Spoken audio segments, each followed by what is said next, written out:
ang babae, habang tumatanda, yung mga qualities na attractive, nawawala.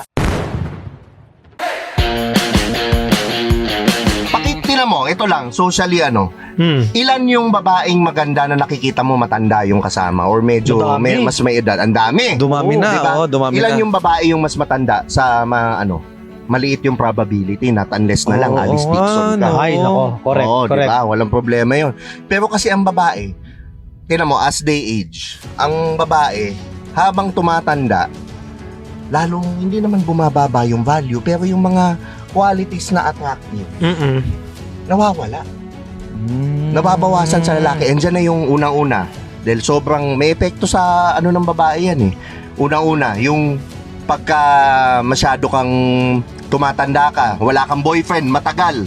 Red flag yun. Okay, yeah. Red flag yun. Kasi parang nakikita mo yung bitterness.